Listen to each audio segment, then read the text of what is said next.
Hello बच्चों, ये प्रश्न को देखते हैं। तो प्रश्न में दे रखा है Zn2 प्लस Ni2 प्लस तथा Cr3 प्लस आयनों में से परमाणु क्रमांक Zn का दे रखा है 30, निकल का दे रखा है 28 और क्रोमियम का दे रखा है 24 है। तो यहाँ पे चार विकल्प दे रखा है। पहला में दे रखा है तीनों रंगीन है, दूसरा दे रखा है तीनों रंगहीन है, तीसरा दे रखा है केवल Zn2 प्लस रंगीन है तथा Ni2 प्लस व Cr3 प्लस रंगीन है, चौथा दे रखा है केवल Ni2 प्लस रंगीन है तथा Zn2 प्लस व Cr3 प्लस रंगहीन है। आइए मुख्य अवधारणा की चर्चा करते हैं। मुख्य अवधारणा, तो यहाँ से अगर हम देखें तो यहाँ पे हमें तीन आयन दे रखा है। तो यहाँ पे बताना है कि कौन सा हमारा रंगीन है और कौन सा हमारा रंगहीन है।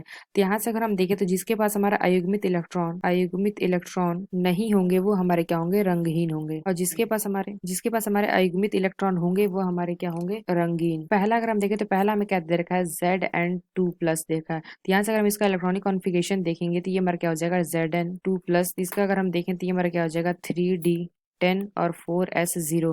तो यहाँ से अगर हम देखें तो अयुग्मित इलेक्ट्रॉन की संख्या हमारी क्या दे रखी है, 0 दे रखी है। यानी अगर हम देखें तो यहाँ पे हमारा क्या है, अयुग्मित इलेक्ट्रॉन क्या है, 0 है। दूसरा अगर हम देखें, दूसरा में दे रखा है Ni2 प्लस। इसका अगर हम इलेक्ट्रॉनिक कॉन्फ़िगरेशन देखेंगे तो Ni2 प्लस दे रखा है। यानी अगर हम देखें तो ये हो जाएगा 3d पे 8, 4s पे 0। तो यहाँ से अगर हम देखें तो अयुग्मित इलेक्ट्रॉन हमारे क्या है, दो दो अनपेयर्ड इलेक्ट्रॉन है।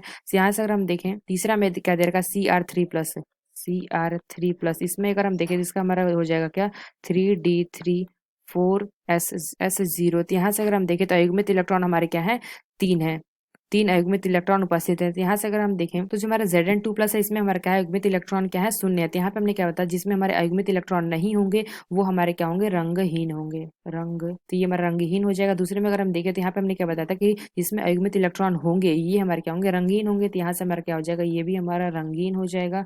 अगर हम देखें तीसरा, ये भी हमारा क्या होगा, रंगीन। तो आइए अपना विकल्प देखते हैं। तो प्रश्न में दे रखा है, पहला दे रखा है दोनों रंगहीन है, तो ये विकल्प हमारा गलत है। दूसरा दे रखा है दोनों रंगहीन है, तो यह विकल्प भी हमारा गलत होगा। तीसरा क्या दे रखा है, केवल Zn2 प्लस रंगहीन है। तो यहाँ से हमने क्या देखा, हमारा Zn2 प्लस दे रखा है, ये हमारा क्या है, रंगहीन है, तो यह हमारा सही है।